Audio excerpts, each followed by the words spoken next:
buenos días a todos. Bienvenidos a Más que Raras, su podcast sobre enfermedades raras, hecha por latinas para latinos. Y ahí estamos hoy con un hispano, no con un latino, con un hispano que nos va a hablar. Le va a encantar la conversación. Javier Avendaño es nuestro invitado del día de hoy, pero hablaremos un poco sobre todo sobre su carrera, pero quería decirles de bienvenida al día de hoy y a mi amiga Vicky, que está aquí con nosotros. Vicky, ¿cómo estás? Muy bien, Debbie, qué rico verte hoy y a nuestro invitado. Estoy súper contenta, lo conocí hace como 4 años, me acuerdo, en Madrid, en una conferencia de Dravet, ya hablaremos un poco de eso. Y bueno, hoy en Más que Raras tenemos el gusto de conversar con el doctor Javier Avendaño, médico especializado en neurología y desarrollo clínico, con una trayectoria internacional en algunas de las compañías más importantes en el campo de las enfermedades raras y las epilepsias. Gracias Actualmente por invitarme. lidera el área de desarrollo clínico en neurología en Servier y anteriormente ha trabajado en compañías como Biogen, Stoke, Argens, UCB, participando en el desarrollo de terapias innovadoras para epilepsias, enfermedades neurológicas y enfermedades raras. A lo largo de su carrera ha estado involucrado en programas clínicos, historia natural, terapias con oligonucleótidos y lanzamientos globales de tratamientos que han cambiado la vida de muchas familias, incluyendo aquellos en Spinraza para atrofia muscular espinal. Hoy queremos hablar no solo del desarrollo de medicamentos y ensayos clínicos, sino también del lado humano detrás de la innovación, de los retos en enfermedades raras y de cómo acercar la ciencia a las familias. Javier, bienvenido. Muchas gracias por acompañarnos hoy en Más que Raras. Muchísimas gracias, Vicky. Gracias, Debbie, por invitarme. Un placer, gracias por estar con nosotros. Bueno, Javier, yo creo que como todo el mundo que viene a Más que Raras, somos todos un poco viajeros y nómadas, ¿no? Sé que has pasado de España a Estados Unidos, de vuelta a España ahora, pero quiero que me hables un poquito de tu carrera, de cómo llegaste a ese interés por la neurología, por las enfermedades raras, un poquito de tu pasado. Pues, si nos retrotraemos al principio, yo soy hijo de neurocientífico y psiquiatra infantil. Sí, y con mucha familia de médicos, enfermeras, gente metida en el campo de la sanidad. Y yo desde pequeño he querido siempre participar en esto, ser esto, ¿no? Pero mi paso a la neurología y a las enfermedades raras es un poco especial. Yo entré por el campo de la traumatología, de la cirugía ortopédica, que es lo que a mí me gustaba, la cirugía, pero yo tuve la desgracia o la chance vital de desarrollar una epilepsia por un accidente de coche cuando tenía 18 años. Entonces, una epilepsia muy controlada, la tengo muy controlada, pero fue ya en el hospital cuando empezaban las noches largas de insomnio, de cirugías, una tras otra, donde eso empezó a afectar, la epilepsia empezó a afectar ya a mi vida y a mi salud. Y con tal de evitar más problemas míos o de pacientes, decidí que era el momento de dejar el hospital, desafortunadamente, porque es algo que siempre echaré de menos, pero bueno, esto ya hace 20 años. Estaba ahí en Columbia, en Nueva York, y me pasé al mundo del desarrollo farmacéutico en epilepsia. Empecé a trabajar para UCB. O sea que yo pasé de la cirugía, que era lo que me gustaba, a la epilepsia, que era lo que yo vivía en el día a día. Son médico y paciente, ¿cierto? ¿También médico y viviste en paciente, Italia? sí. ¿Viviste en Italia en el proceso? Viví en Italia, eso sí, durante la carrera estuve un año trabajando en Italia, estuve estudiando en Italia, muy dedicado sobre todo a la ginecología y a la obstetricia. Básicamente haciendo muchos partos en pacientes con SIDA, pacientes muy problemáticas, y estuve más dedicado a eso, sí. Bueno, un nombre muy internacional. Has trabajado también en compañías como Biogen, UCB, Stoke y ahora Servier. ¿Cómo ha evolucionado ese desarrollo de terapias para la epilepsia y enfermedades neurológicas en los últimos años? Y cuéntanos también esa nueva etapa en lo que estás hoy. Pues yo llevo metido en enfermedades raras, ya más porque yo empecé en epilepsias generalizadas, y yo me metí ya en enfermedades raras cuando me llamaron, estando en España, pero trabajando para Bélgica, me llamaron de Biogen en Boston. Por mi background en cirugía espinal de columna, y background en epilepsia y en la neurociencia para ser parte del equipo que desarrolló, en aquella época era nusinersen, y fue luego lo que se convirtió en Spinraza. Entonces éramos un equipo relativamente pequeño dentro de Biogen, que era el gigante de la multiple sclerosis, de la esclerosis múltiple, y trabajábamos un poco como los raros, que nos dedicábamos a una cosa nueva, que eran esos oligonucleótidos. Muchos compañeros del propio departamento ni sabían ni les importaba mucho lo que estábamos haciendo, pero la verdad es que fue, bueno, ya que os voy a contar que no sepáis de Spinraza, fue una cosa increíble y, vamos, una historia que contaré a mis nietos de cómo cambió la vida de tantísimos pacientes y familias. ¿Sí? A partir de ahí, es curioso, porque a partir de ahí, estando en Boston, me llamaron después de varios años. Después de varios años me llamaron una persona que trabajaba, el que fue Chief Medical Officer, o que es Chief Medical Officer de Stoke, me llamó para decirme que Adrian Krainer, el investigador de Cold Spring Harbor que había inventado Spinraza, le había dicho que se pusiese en contacto conmigo para ver, oye, si me interesaba trabajar con ellos. Yo no sabía para qué y no me lo querían decir. Me dijeron que me podían enseñar una pieza, un trozo de información que básicamente... Perdonad un segundín. ¿Paramos? Sí, no se puede parar, pero seguimos. Tranquilo. Vale, bueno. Perdona, es que están mis hijos. Voy a abrirle la puerta. Vaya, un segundo. ¿Vale? Vaya a abrirlo. Un comentario para aquellos que nos escuchan. Spinraza es un tratamiento genético que cambió completamente la historia de la atrofia muscular espinal y es ahora la referencia de las terapias génicas. Entonces, claro, Javier estuvo realmente en el centro del cambio genético para todas las enfermedades raras. Entonces, Javier, me imagino que simplemente comentando eso, que eso fue un mundo, me imagino, como tú dices, de contarle a tus nietos. Claro, la verdad es que fue muy, muy peculiar. Llegamos, eso, sin saber muy bien a dónde íbamos, pero el equipo interno yo creo que estaba muy, muy apasionado. Y una cosa que generaba mucha pasión en todos era la reunión que teníamos anualmente con CureSMA, que es la asociación de pacientes, que nos llevaba a todos los investigadores y a los que desarrollábamos fármacos, íbamos a Disneyland o a Disney World, un año a cada uno, a la reunión de pacientes. Y ahí yo creo que fue una de las primeras veces donde esa unión, que yo creo que es imprescindible, entre pacientes y drug development, donde yo la viví más cercana y donde se vio que realmente eran las asociaciones de pacientes las que pusieron el funding inicial para Spinraza, y donde se veía que todo lo motivaban ellos. Y yo creo que fue el equipo, sintió esa necesidad de devolver lo que nos estaban dando. Entonces teníamos dos mujeres encantadoras que estaban constantemente en el House of Representatives, en el Senate, luchando para meter SMA en el RUSP, en el Recommended Uniform Screening Panel para screening neonatal. Y se dejaron la piel hasta que lo consiguieron. Y yo siempre cuento la historia que dos de mis hijos nacieron en Boston. Entre el segundo y el tercero, SMA pasó a formar parte del RUSP. Y cuando en el tercero a mi mujer le hacían el screening y la enfermera le iba a contar lo que era el SMA, yo no dije nada, pero mi mujer dijo, no, es que él es el que lo metió. Y ya la enfermera, bueno, pues entonces no se lo explico, ¿no? Pero fue ese cambio de decir, si es que solo 2 años antes esta enfermera no sabía lo que era y ahora se lo tiene que explicar a todas las madres, ¿no? Entonces sí que lo vivimos muy de cerca, no solo por trabajar en ellos, sino como familia también, ¿no? Ese cambio de la genética. El RUSP no se había modificado en décadas y de repente entraba algo nuevo, ¿no? Y en eso había participado yo, fue algo, la verdad es que muy, muy emotivo, ¿sí?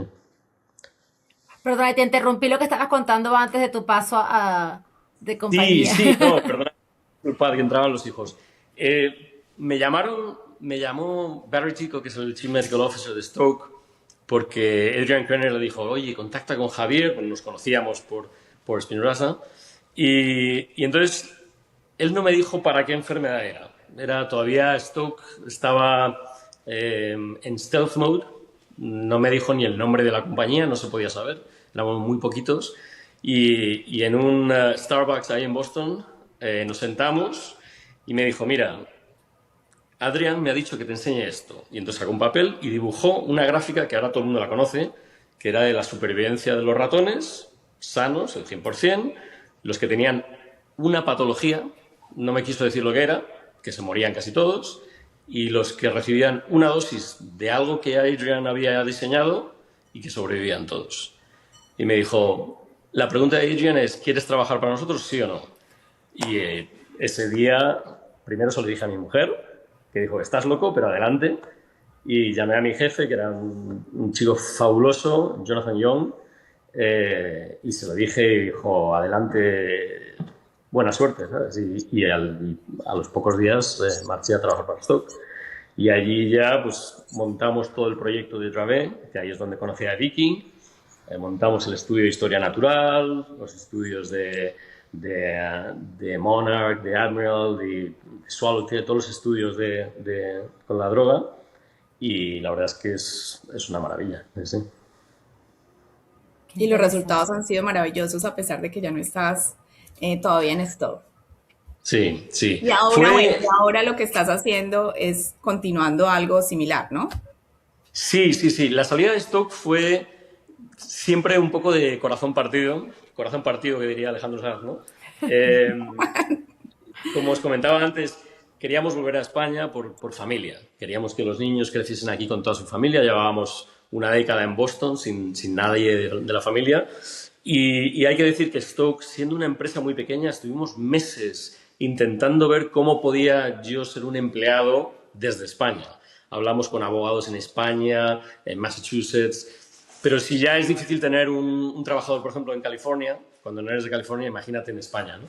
Entonces, después de meses buscando la manera, pues dijimos, mira, no hay forma, nos despedimos con todo el cariño del mundo y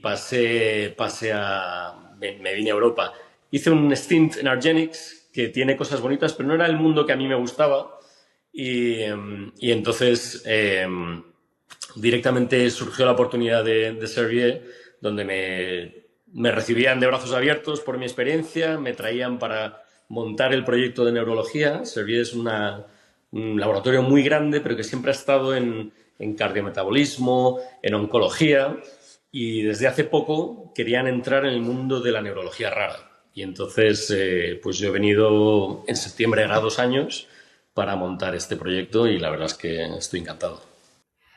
Trabajas mucho, ¿sabes qué? Algo que comentaste que me encantó, donde comentas la unión entre los pacientes en QSMA y la farmacéutica y la gente desarrollando la medicina. Y eso nos trae, mucha gente nos habla a Vicky y a mí y nos hacen preguntas sobre terminología de qué está haciendo la empresa, cómo funciona un clinical trial, un ensayo clínico, y o se escuchan términos como que fase 1, fase 2, open label. ¿Cómo le explicas quizás de una manera más sencilla a alguien a un paciente o a una familia, a una fundación, cómo es el camino realmente que ustedes llevan después de que las fundaciones normalmente, como tú dices, dan el dinero para empezar y se desarrollan normalmente en el sistema académico y llega entonces a la empresa? ¿Qué pasa cuando ustedes, ya sabes, claro, consiguen este recurso? Pues la verdad es que está cambiando muchísimo. Y ayer precisamente en el Congreso de la Asociación de Afectados con CDKL5 de España me hacían esta misma pregunta en un panel y se lo comentaba, lo que os voy a decir, que además yo creo que aplica a todas las asociaciones de pacientes. Con Vicky lo he visto desde hace 4 años. Las asociaciones se mueven, diríamos que el 60% por el corazón, ¿vale? Podríamos decir el 90%, pero ya más y más van metiendo más cabeza ahí, ¿vale? Pero todavía sigue siendo mucho corazón y entonces tienen fondos y vamos a investigar aquí, vamos a hacer esto, Y a veces lo que yo les dije ayer a ellos, y os lo repito, y yo creo que es interesante para todos, es parar un segundo y mirar cuál es el objetivo final. Porque siempre decimos, y quiero ser un poco objetivo y frío aquí, porque yo creo que es útil. ¿Cuál es el objetivo final? El objetivo final realmente es que llegue un medicamento a todos los pacientes de vuestra asociación, de vuestro grupo, de vuestra enfermedad. Para Vicky será para su hijo, para ti para el tuyo, para él. Pero hay que ponerse frío y decir, no, igual el mío no llega, por desgracia, y lo hemos visto mucho. Pero el objetivo final de esta asociación debe ser que haya un medicamento de verdad bueno para todos. Y eso implica saber qué pasos hay. Como tú decías, fase 1, fase 2, preclínico, 3. Pero implica también saber mucho de regulatorio. ¿Qué nos van a pedir las agencias? La FDA, la EMEA, MHRA, en Japón.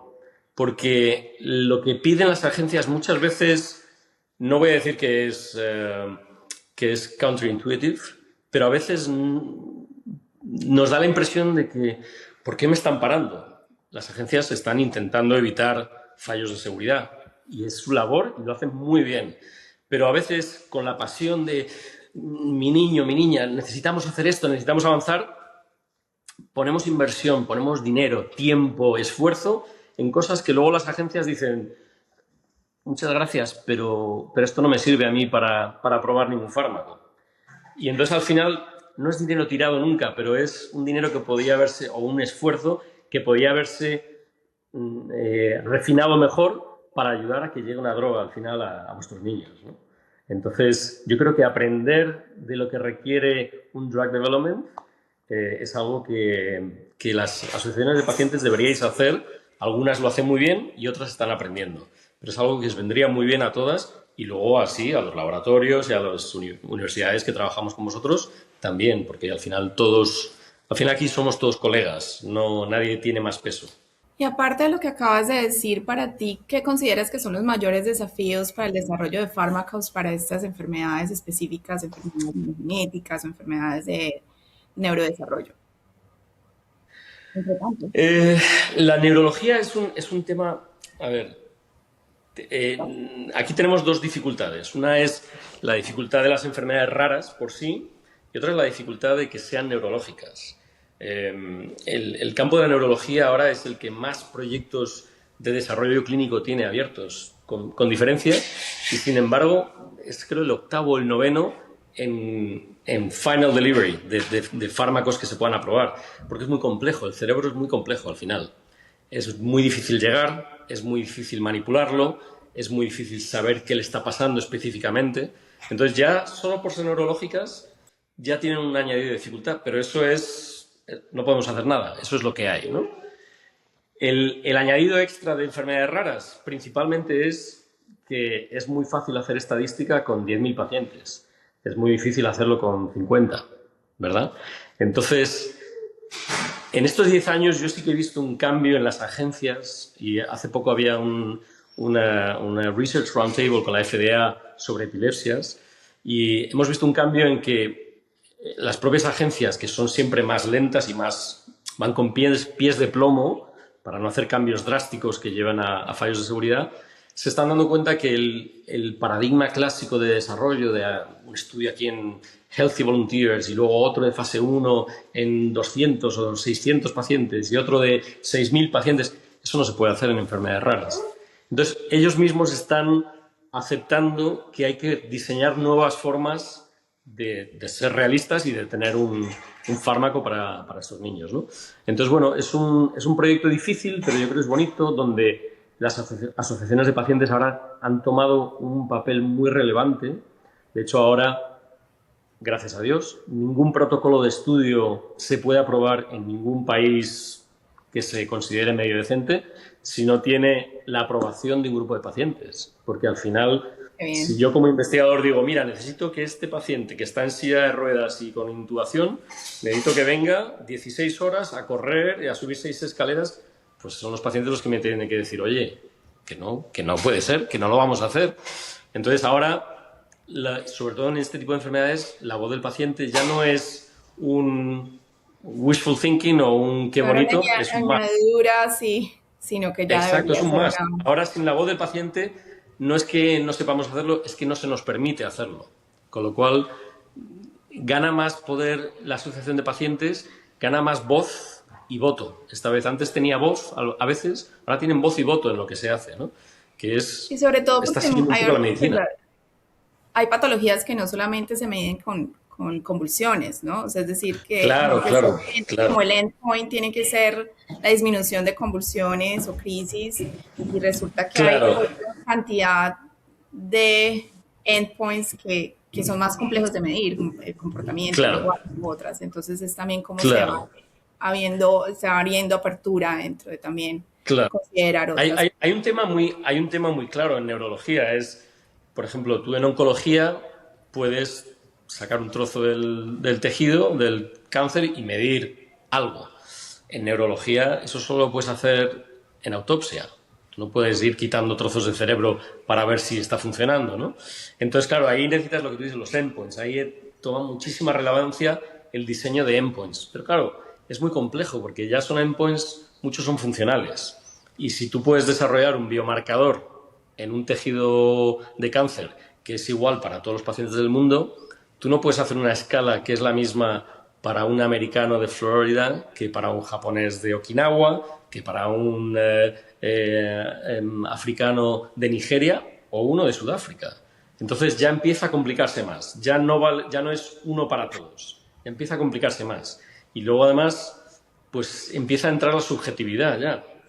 Hay mucho desarrollo de escalas y se hace muy bien para quitar lo más posible la objetividad, la subjetividad, pero también eso lleva a que muchas agencias reguladoras, muchos pagadores, luego duden. Esta escala que me estás planteando, no sé yo si es lo más correcto, porque según cómo lo veo yo, no mide lo correcto. Entonces ese es el trabajo que con los pacientes, con los investigadores, hay que hacer desde el principio. No vale esperarse hasta el final cuando ya está todo hecho y decir, bueno, ahora una escala... No, no. Desde que tenemos un modelo en un animal, hay que empezar a preguntar a los pacientes, a los investigadores, si esto lo llevo a un humano, ¿cómo medirías tú un cambio? Y si existe ya una escala, perfecto. Si no, hay que crearla. Hay que crearla desde mucho antes de tener ni siquiera un proyecto clínico.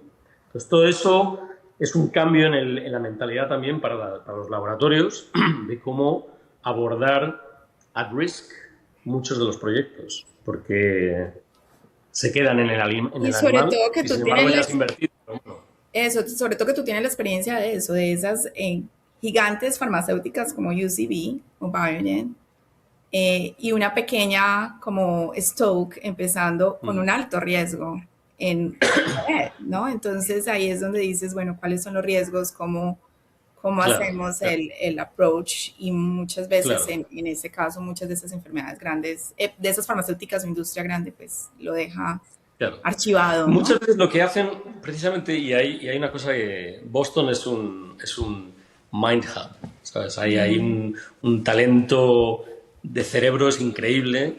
Yo trabajaba con chicos de 23 años, 24, que estaban astronómicamente por encima de mi capacidad, gente brillantísima. Entonces, muchos grandes laboratorios lo saben y entonces esperan a que estas startups hagan el trabajo duro de pensar, de sacar ideas de la nada, de empezar a plantearse cosas nuevas hasta llegar a algo que dices, bueno, esto ya se puede poner en marcha. Y entonces ahí llegan los grandes y dicen, bueno, pues ahora el ponerlo en marcha ya no son 5 millones, igual son 50 o 500. Pues ahora entro yo y lo pongo. Pero este trabajo de, igual estos son 10 millones, 5 millones, 1 millón, pero multiplicado por 2.000 proyectos, eso los grandes laboratorios lo dejan en manos de pequeñas startups. ¿Qué hacen eso? Lo ponen en marcha y luego se los compran o colaboran con los O grandes hacen la para poder distribución, como llevar... en el caso de Dravet. Claro, De claro, exacto, eso. exacto. Yo tengo una pregunta que te voy a traer un poquito a tu opinión sobre esto. Tú mencionaste sobre los ensayos clínicos de comparar una enfermedad que tiene 10.000 pacientes como uno que tenga 50. ¿Cuál es tu punto de vista en la posibilidad de crear diferentes estilos en los ensayos clínicos para utilizar otro tipo de data que no sea el paciente y que no sea lo que, que nosotros sentimos que es un poquito poco ético el darle un Claro. placebo a un niño que va a morir, ¿no? ¿Cuáles son tus ideas sobre estos ensayos clínicos alternativos? Esa pregunta va al meollo de toda la discusión que hay ahora entre todos los investigadores, laboratorios, agencias reguladoras. Es precisamente el gran problema ahora que hay. ¿Cómo hacer para que el desarrollo clásico no bloquee un desarrollo en una enfermedad rara? El desarrollo clásico es imposible, no es factible. El desarrollo clásico implica que el 100% de los pacientes de una enfermedad entran en un ensayo.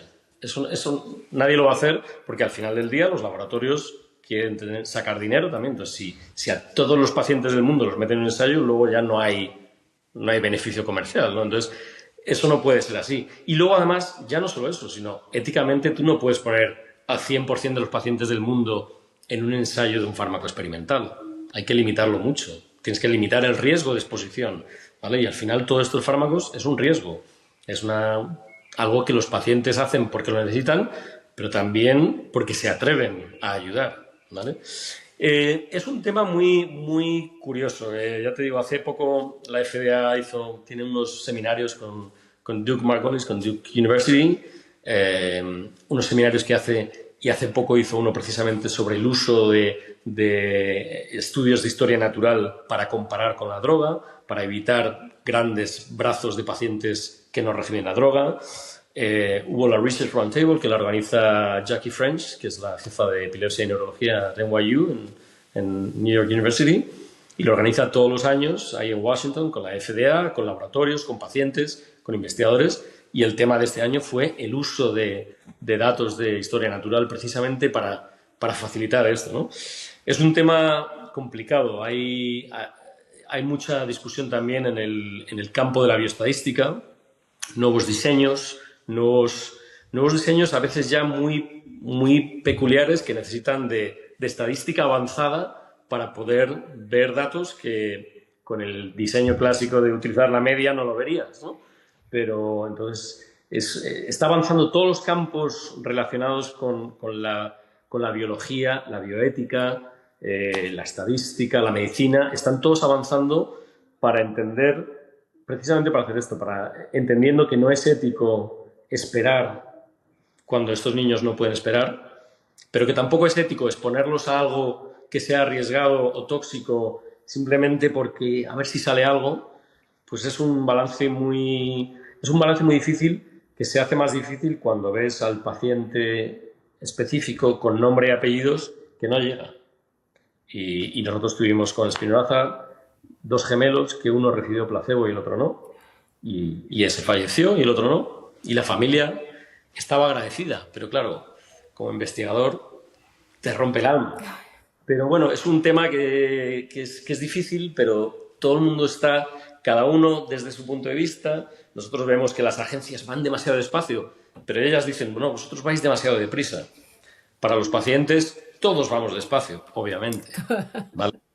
Pero bueno, ayer comentaban, por ejemplo, Ángel Aledo, que conoceréis, que es un epileptólogo maravilloso en España, comentaba también cómo, con otros ponentes en un panel, cómo desde que se conoce algo en medicina hasta que se considera estándar en su aplicación en la comunidad científica, pasan 17 años. ¿17? 17 años. Desde que se sabe que es cierto hasta que se hace común, son 17 años. Wow. Claro, eso para la comunidad científica puede ser poco, pero para una familia es una vida, o 2, o 10, ¿verdad? Así es, y otra, yo creo que también podemos hablar de eso un poco, Javier, sobre la diferencia ética entre Europa y Estados Unidos y Japón. Tú que tienes esa visión global, me encantaría que nos explicaras un poco que hay varias diferencias en eso. Y la otra pregunta también quisiera hablar sobre el alto costo de los medicamentos y esa disparidad que empieza también a sacudirnos a nuestra región Latinoamérica, África, claro, y otras regiones pues, con menos privilegios. Sí, yo creo que tus dos preguntas están muy, muy conectadas una con otra. Yo tengo un dolor enorme por la situación americana, por el hecho de que no sé si es la sociedad la que piensa o se deja llevar a pensar que no pasa nada por tener que pagar tu sanidad y poder arruinarte cuando tienes una urgencia. Desde allí se mira lo que hacemos en Europa como esos marxistas, leninistas, que el social medicine, y fíjate, papá Estado, pero yo pago los mismos impuestos finales en España que lo que pagaba en Massachusetts. Al final es lo mismo. Y sin embargo, en España mis hijos tienen acceso al colegio público, tenemos acceso a sanidad pública, que es excelente. Es lenta, sí, pero es excelente. Tenemos infrastructure. En Estados Unidos, desde hace décadas, la libertad máxima del individuo se ha manipulado para que el individuo piense que también el poder decidir si recibes cuidados médicos es tu decisión o no, cuando no debería ser. Debería ser un human right. Debería ser... Nadie debería planteárselo, ¿no? Entonces, para mí es un dolor enorme lo que está pasando en Estados Unidos, cada vez peor. Pero bueno, no viene solo de ahora. Y no quiero meterme en política porque nos echamos a llorar, ¿no? Pero viene ya de largo recorrido, ¿no? Y entonces es una lástima, porque al final el paciente americano es el que está pagando el pato, como decimos en España, de todo esto. Y al final el paciente americano, cuando yo para mi epilepsia pago 2,37 € al mes, en Estados Unidos sin seguro pagaría $430 al mes por el mismo medicamento. Perdón, $430 a la semana. Claro, por el mismo medicamento, ¿eh? Exactamente el mismo. Entonces, al final es el paciente americano el que está pagando los medicamentos del mundo entero. Y sin embargo piensan que están mejores, porque ellos deciden. ¿Lo piensa el paciente o lo piensa la institución o el que está arriba que obtiene beneficio? No quiero meterme en política, no quiero convertir esto en un debate político, pero tiene mucho de eso. Si pasamos a Latinoamérica, Latinoamérica creo que está mejorando muy poquito a poco, con mucha dificultad, pero hay una cosa que están haciendo los latinoamericanos, lo están haciendo muy bien, que es, con las dificultades que tenéis allí, están sabiendo cómo buscarse la vida. Yo tenía chilenos con atrofia muscular espinal que se venían a Boston y vivían en casa de una amiga mía, vecina, que ya no le decía quién era yo, para entrar en los ensayos de atrofia muscular espinal.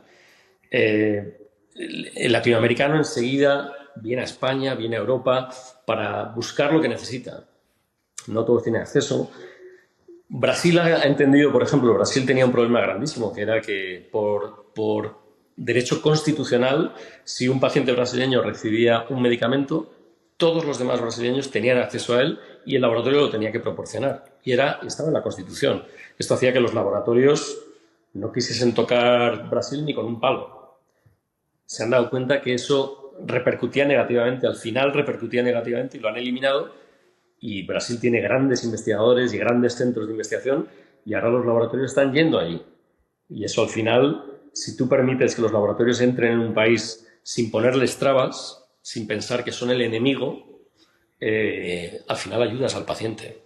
Entonces, ya no es un tema comercial, es un tema de que no somos el enemigo. Yo ya asumí hace mucho que era el malo de mis amigos que estudiamos medicina, el malo porque me fui a la industria farmacéutica, pero al final hacemos cosas muy bonitas y muy buenas. Entonces, no hay que vernos como el enemigo, sino como el compañero de trayecto, desarrollando fármacos que al final todos tienen el mismo motivo, ¿no? Cuidar a vuestros chicos. Y que tenga viabilidad, porque también hay que entender que es un tema financiero, no es un tema filantrópico, y eso creo que también lo hemos hablado en un par de entrevistas también. Yo tengo la suerte ahora, si te digo la verdad, que Servier funciona como una organización sin ánimo de lucro. El fundador murió después con muchísimos años. Es familiar, 70 años. No es... Era familiar. Okay. Y el fundador murió hace relativamente poco y la familia tomó el control de la empresa y la puso en manos de una fundación. Entonces es una fundación sin ánimo de lucro, no hay inversores, con lo cual no está el stock market diciéndote a dónde tienes que ir, o si hoy sí, pero mañana no. Sí. Claro, entonces es una inversión más a largo plazo, de decir, todo lo que ganamos lo reinvertimos y reinvierte muchísimo en investigación y no tienes siempre el ticker del Nasdaq diciéndote si vas bien o vas mal. Se siente bien eso, ¿no?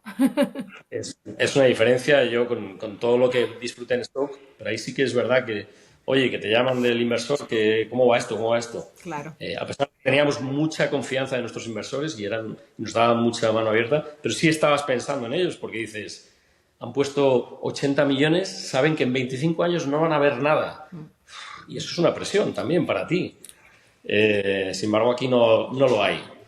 ¿Puede llevar a la complacencia? Tengo que decir que en mi equipo nadie está feliz y siguen trabajando duro para sacarlo. Bueno, en esta nota positiva, ya que pasamos lo negativo por encimita, vamos a hablar un poquito positivo antes de irnos, Javier, viendo un poco hacia el futuro, ¿qué te da más esperanza en las enfermedades raras en estos años que vienen? ¿Qué te trae esperanza?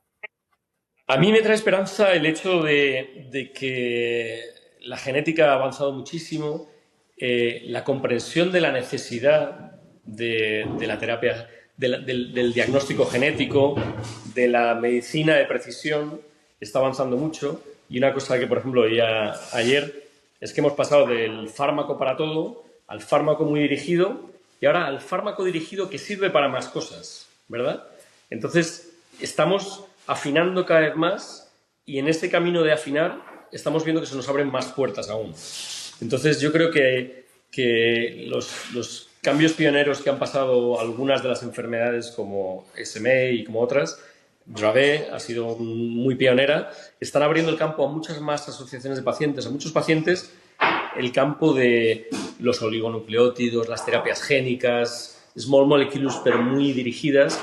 Yo creo que se está abriendo mucho el campo y se está entendiendo que una enfermedad rara, lo que aprendes en una se aplica no solo a ella, sino a muchísimas más, con lo cual también quita el peso de decir, bueno, hago una inversión como laboratorio, una inversión enorme en una pequeña enfermedad. No, ahora lo hago en una enfermedad, pero sabiendo que me abre más puertas. Entonces, vamos a invertir más, ¿no? Entonces, yo creo que hay ese deseo de invertir más y esa apertura y ese entendimiento de que al final las enfermedades raras no son 10 pacientes aquí, las enfermedades raras son el 7% de la población mundial. Siguen siendo muchísimos pacientes, ¿verdad?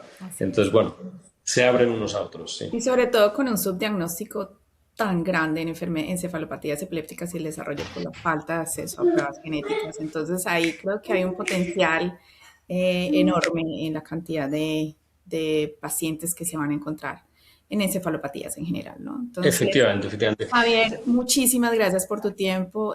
Podríamos seguir aquí conversando mucho más, pero bueno, ya se nos acabó el tiempo. A todos nuestros oyentes que nos acompañó hoy, gracias por estar en Más que Raras. Gracias a vosotras. Muchísimas gracias. Muchísimas gracias y mucha suerte con todo y nos veremos seguro. Pronto, esperamos que muy pronto, será. Javier, muchas gracias. Gracias a todos.